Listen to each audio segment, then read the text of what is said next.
Hello, so today I'll discuss a very important topic, and it's your social media feed algorithm is a subconscious confession of your own character.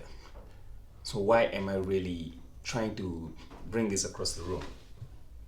The thing is, every time, every time you log into your Facebook or your WhatsApp, your Instagram or your TikTok, you are giving the algorithm a conscious and subconscious interest. So your Facebook or how these corporations work or how these algorithms work is like this. They feed on your data. They don't really need to know a lot about you or ask something about you because you're giving this information for free. You're creating yourself a product. The whole commodification of attention comes from your own input. You create, you give them exactly what they need to know.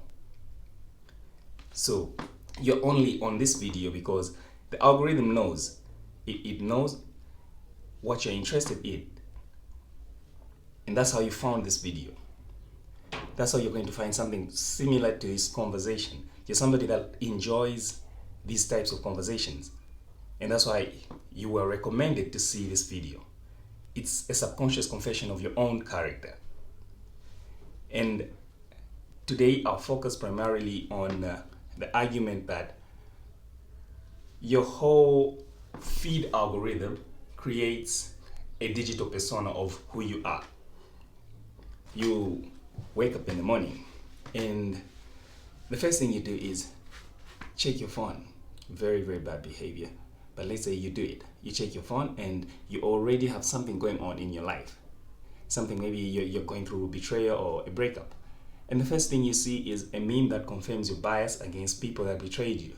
You keep on clicking on this type of content that says you should refrain from this type of people, or you should just forget about them. Those are the memes or the content that will constantly show up on your feed for the rest of the day. For the rest of the day, you see things that confirm what you're going through. And that's how the algorithm works. Because you consciously and subconsciously, maybe you spend 5 seconds staring or reading through a meme that supports your situation. The intensity of those types of memes, it grows. And by the end of the day, you might feel like cutting off a few people that have been helping you your whole life. This is maybe your mom. You just had a simple argument with your own parent or just somebody from work. The algorithm will intensify the need to disconnect from those people. But that was just a very simple example. Let's say you're depressed. You're going through debt or something much worse. And you consciously or subconsciously look through these memes, the same memes that, not just memes, but content that you normally don't really consume, but because you're going through that type of mood in the morning, it's going to get worse. And the negative impact of those memes or that type of content, it will affect the rest of your day and how you see yourself for the rest of the day. Sometimes it might go up to the whole month. If you're a gym bro, a lot of gym advice is going to pop up on your feed because you subconsciously confess your own character to the machine god.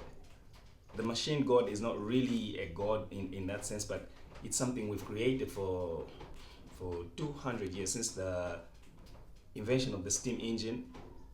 we created a culture and we institutionalized the worship of machines. That's why software engineers or people that work in tech industries get paid a lot more than people who work in environmental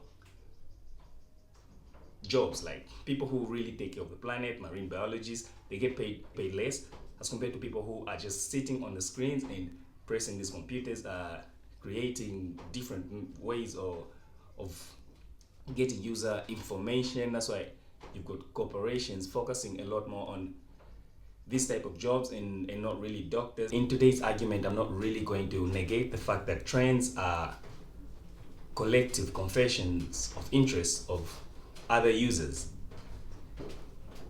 And this shapes how the general population think. It's easier to manipulate people or to spread propaganda if you've got a lot of people hooked to one topic. If we talked about, let's say, the war in Ukraine, if the war in Ukraine or in Palestine and Israel was censored in some parts of the world, some people like me here in Africa wouldn't have really known there was a war, but because the collective users of these social media platforms were interested in a topic that